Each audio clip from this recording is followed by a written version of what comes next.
اور اس کے اغوا کے پیچھے مسٹر چودھری ہیں تو وہ ان سب سے شدید نفرت کرنے لگے گی۔ اس کے ہونٹوں پہ مسکراہٹ آ گئی۔ تینوں ہی خوش تھے لیکن سوچ سب کی الگ الگ تھی۔ وہ بیڈ پہ گزرے وقت کو سوچ رہا تھا۔ ہنا اس کے سامنے بیٹھی کباب بنا رہی تھی اور وہ اس کے ہاتھ کے بنے کباب کھا رہا تھا۔ ایک ہی بار اسے دیکھ کر اس کا عکس قید کر لیا تھا اور وہی تصویر دیکھے جا رہا تھا۔ فاصلوں کو مٹانا اس کے بس میں نہیں تھا۔ جانتا تھا کہ ہنا اپنی جگہ ٹھیک ہے، یہ فاصلے کیسے کم ہوں گے، کوئی راستہ کیسے نکلے گا۔ وہ سوچ سوچ کے تھک چکا تھا۔ سنو گرل، اچانک اس کے ذہن میں خیال آیا۔ وہ فوراً اٹھ بیٹھا۔ 10 بج رہے تھے۔ جیکٹ پہن کے وہ باہر نکل آیا۔ ہوٹل کے سامنے سڑک کے کنارے کافی برف تھی۔ اس سے آگے میدان تھا اور میدان میں درخت تھے۔ اسٹریٹ لائٹ کی روشنی بھی تھی۔ یہ جگہ ہی ٹھیک رہے گی سنو گرل بنانے کے لیے۔ وہ برف اکٹھی کرنے لگا۔ چند منٹ میں ہاتھ سرد ہو گئے۔ اگر گلوز ہوتے تو آسانی سے بنا لیتا، اس نے سوچا۔ سنو گرل کو سرخ کوٹ ضرور پہنانا۔ اب اتنی رات کو کوٹ کہاں سے ملے گا؟ وہ واپس ہوٹل لوٹ آیا۔ خیال آیا کہ شاید کوئی ویٹر مدد کر سکے یا اسٹاف سے پوچھتا ہوں۔ اس کا اندازہ ٹھیک ثابت ہوا۔ اسٹاف روم میں ویٹر گپیں لڑا رہے تھے۔ اسے دیکھتے ہی الرٹ ہو گیا۔ جی سر، خیریت ہے؟ ہاں سب ٹھیک ہے، ایک کام تھا، مجھے سرخ لیڈیز کوٹ اور ایک کیب چاہیے تھی۔ سر صبح مل جائے گی، یہاں پاس ہی دکان ہے، لیکن مجھے اس وقت چاہیے۔ اس وقت نہیں مل سکتا، کاشف مسکرایا۔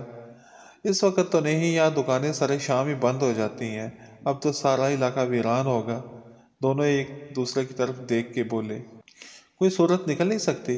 میں کوٹ کی دگنی تگنی قیمت دے دوں گا، اور جو لے کے آئے گا اسے انعام بھی ملے گا۔ اس نے جیب سے 5000 کا نوٹ نکال کے لہرایا۔ ویٹر کی آنکھیں چمک اٹھیں۔ سر آپ اتنا اصرار کر رہے ہیں تو کوشش کر کے دیکھ لیتے ہیں۔ وہ دونوں اٹھ کھڑے ہوئے۔ کتنے پیسے دوں؟ سر کوٹ 2-3 ہزار کا مل جاتا ہے۔ سائز کون سا چاہیے؟ کسی بھی سائز کا لے آنا۔ کاشف نے ان کو 10,000 دیے۔ وہ پیسے لے کے خوشی خوشی باہر چلے گئے۔ کاشف وہیں بیٹھ کے انتظار کرنے لگا۔ دیوار کے ساتھ ٹیک لگائے اسے نیند آ گئی۔ سر اٹھیں۔ ویٹر کی آواز سن کے اس کی آنکھیں کھل گئیں۔ اس نے ہاتھ میں سرخ کوٹ اور کیپ تھامی ہوئی تھی۔ بڑی مشکل سے ملا ہے، دکاندار کو گھر سے جگا کے دکان کھلوا کے لائے ہیں۔ شکریہ تم لوگوں کا، بہت بہت شکریہ، یہ لو تمہارا انعام۔ کاشف نے 5000 کے 2 نوٹ مزید ان کو تھما دیے۔ وہ دونوں بہت خوش ہو گئے۔ میں نے ذرا ہوٹل سے باہر جانا ہے، اندر کا دروازہ بند نہ کرنا، میں ہوٹل کے سامنے ہی ہوں، خود ہی آگے بند کر دوں گا۔ اچھا سر ٹھیک ہے۔ وہ دونوں اتنے خوش تھے کہ کاشف انہیں سر کے بل کھڑے ہونے کو بھی کہتا تو ایک لمحہ کی تاخیر کیے بنا ہو جاتے۔ 1 بج کے کچھ منٹ اوپر ہو چکے تھے۔ وہ باہر نکل آیا۔ سردی میں مزید اضافہ ہو چکا تھا۔ ہلکی ہلکی برف پڑ رہی تھی۔ وہ اسی جگہ پہ آ گیا۔ گلوز پھر یاد نہیں رہے تھے۔ وہ برف اکٹھی کر کے سنو گرل بنانے لگا۔ جلدی سے اندازہ ہو گیا کہ کافی مشکل کام ہے۔ تھوڑی دیر میں ہاتھ سن ہو جاتے تھے اور پھر وہ دونوں ہاتھوں کو آپس میں رگڑنے لگ جاتا۔ تھوڑی حرارت پیدا ہوتی اور جب ہاتھ کچھ بہتر حالت میں آتے تو وہ پھر سے برف اٹھانے لگ جاتا۔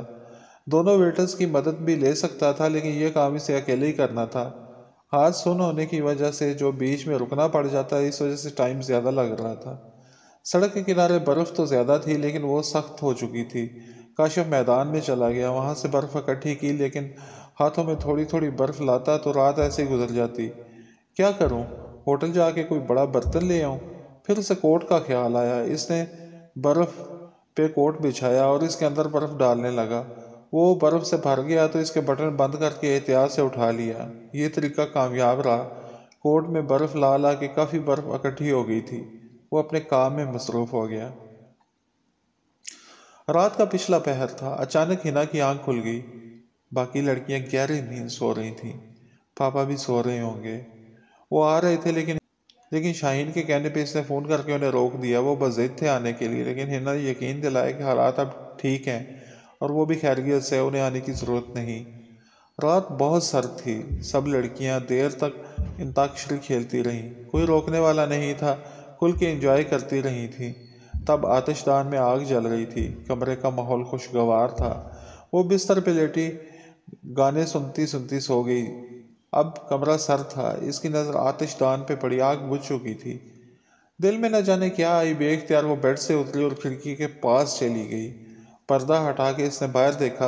اسٹریٹ لائٹ کی مدھم سی روشنی میں کوئی سایہ دکھائی دے رہا تھا۔ اس نے گھڑی دیکھی، رات کے 2 بجے تھے۔ اتنی رات کون ہو سکتا ہے؟ کوئی جن تو نہیں؟ اپنے خیال پہ اسے خود ہی ہنسی آ گئی۔